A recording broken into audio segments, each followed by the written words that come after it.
कमाने वाली बहू की कहानी। माँ तू हमारे साथ मुंबई चल। बाबा थे तब बात अलग थी, अब तू इधर गांव में अकेले कैसे रहेगी? बेटा पवन बोला। मैं सोच में पड़ गई। दिल का दौरा आने से पति की अचानक मृत्यु हो गई थी। मैंने बहुत कोशिश की खुद को समझाने की।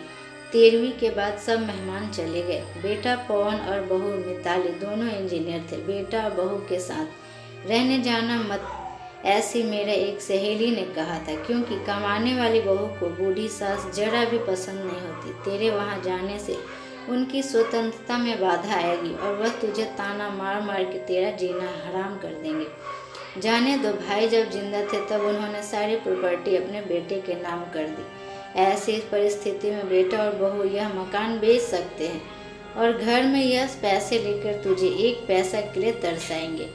बेटे और बहू के साथ जाने के अलावा मेरे पास दूसरा कोई विकल्प नहीं था।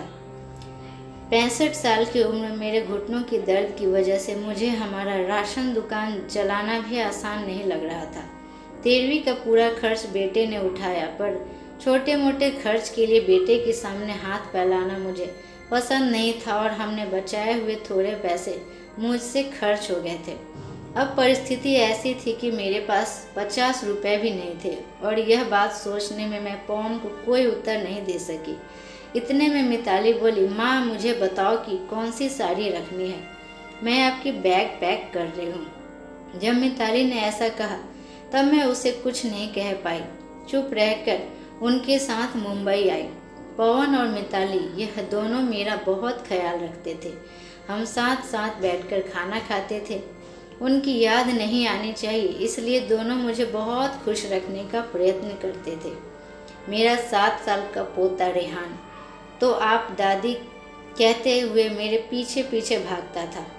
मैंने कोई सी भी चीज़ मंगाई कि वह मुझे तुरंत ला कर देता था। ये सब देखकर मेरे मन को बहुत शांति मिलती थी।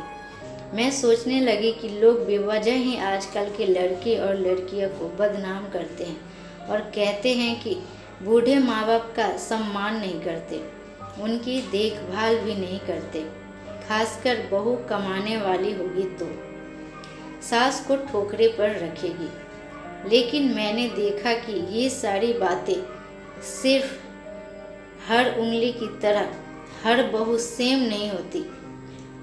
आज सब ने बाहर घूमने का प्लान बनाया था। हम सब मॉल में गए। उधर घूमते घूमते पवन और मिताली एक दुकान में कुछ खरीदने के लिए रुके। मैं और रेहान थोड़ा आगे गए। आइसक्रीम की दुकान देखते ही रेहान बोला, दादी मुझे आइसक्रीम खानी है। मेरे ऊपर जैसे बिजली ही गिरी, क्योंकि मेरे पास तो पैसे ही नहीं थे। दिन में कभी मुझे पैसे की ज़रूरत नहीं पड़ी, अभी क्या करें?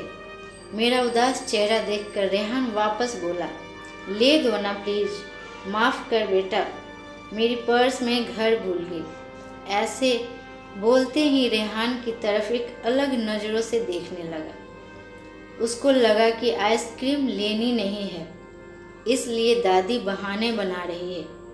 पर मैं क्या कर सकती थी? मुझे खुद ही शर्म आ रही थी। मैं कैसी दादी हूँ जो अपने पोते को आइसक्रीम भी नहीं लेके दे सकती। हमने बाहर ही खाना खाया।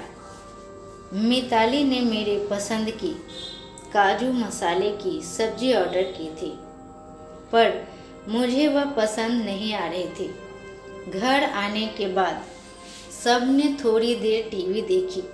पवन सोने गया। रेहान को क्या चाहिए और क्या नहीं वह देखने के लिए मिताली उसके रूम में गई। मैं भी मेरे रूम में सोने जा रही थी। तभी मुझे रेहान की आवाज़ सुनाई दी, मम्मी दादी बहुत कंजूस है। तू ऐसा क्यों बोल रहा है? हाँ मम्मी, हम जब मॉल में घूम रहे थे तब मैंने दादी से आइसक्रीम मांगी तो वह कहने लगी कि मैं पर्स घर पर भूल गई हूँ। यह अच्छा है क्या मम्मी? कंजूस दादी। रेहान क्या है? दादी के बारे में ऐसे बोलने से पहले तुमने सोचा नहीं क्या? तेरी दादी इस वक्त कितनी दुखी है, तू समझ नहीं सकता। दादी को कितना दुख है।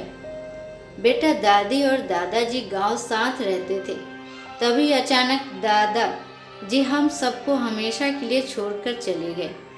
जिस व्यक्ति के साथ हम 24 घंटे साथ रहते हैं, साथ उठना बैठना खाना पीना हम साथ करते हैं, हम सब अपना सुख दुख बांट लेते हैं, वही व्यक्ति जब अचानक हमको छोड़कर चला जाता है तो कितना दुख होता है तू अभी नहीं समझ सकता। सोच, अचानक तेरे मम्मी पापा तेरे से बहुत दूर गए, इतने दूर गए कि वह कभी वापस नहीं आए, तब तुझे बुरा नहीं लगेगा क्या? नहीं मम्मी, मैं तुम दोनों के बिना नहीं रह सकता, रेहान बोला। बेटा फिर सोच कि दादाजी के बिना तेरी दादी कैसे रहती होगी। ऐसी परिस्थिति में वह अपना पर्स घर भूल गई होगी तो तूने उनको कंजूस कहा? उनका प्यार क्या तुझे नहीं दिखा? जब भी तुझे स्कूल से आने में 5 या 10 मिनट ही लेट हो जाता है, तब वह बालकनी में खड़ी रहकर तेरी प्रतीक्षा करती है और तेरी राह देखती है। उनके घुटने के दर्द करते हैं तभी भी। बेटा किसी के बारे में अपनी राय बनाने से पहले उस व्यक्ति के दृष्टिकोण से देखो और सोचना चाहिए। यह बातें सुनकर मुझे मेरी बहू पर बहुत अभिमान हुआ। उसकी जगह शायद मैं भी रहती तो कदापि मैं मेरे लड़के को शायद इतने अच्छे से नहीं समझा पाती। दूसरे दिन सुबह पवन ऑफिस गया और रेहान स्कूल। मिताली ऑफिस में जाते जाते मेरे हाथ में कुछ पैसे देने लगी। ये क्या है बेटा? मुझे पैसों की क्या ज़रूरत है? मैं बोली। माँ, किसको कब पैसों की ज़रूरत पड़ जाए कह नहीं सकते। आप मंदिर जाते हो, कभी दान पेटी में डालो, कभी रेहान को कोई चीज़ के लिए जिद की तो आप उसे वह चीज़ ले देना। पर बेटा, माँ, जब यही पैसे पवन ने आपको अगर दिए होते तभी क्या आप मना किया होता? नहीं ना। आपकी बहू भी कमाती है तो आप अपनी बहू से पैसे क्यों नहीं ले सकती? मिताली का कहना सुनकर मेरी आंखों से आंसू बहने लगे। जो मेरा बेटा नहीं समझा वह मेरी बहू ने समझा। मेरी बहू जैसी बहू भगवान सबको दे। मैंने भगवान से प्रार्थना की ऐसी बहू मुझे हर जन्म में मिले। लोग बिना कारण कुछ कमाती बहुओं का दूर व्यवहार देखकर सब कमाती हुए बहुओं को दोष देते हैं। कुछ बहुएं मिताली जैसी समझदार, सुलझी और बड़ों का आदर करने वाली भी होती है। धन्यवाद। उम्मीद करती हूँ ये कहानी आपको पसंद आए। अगर पसंद आए तो आप लाइक, शेयर और सब्सक्राइब करें।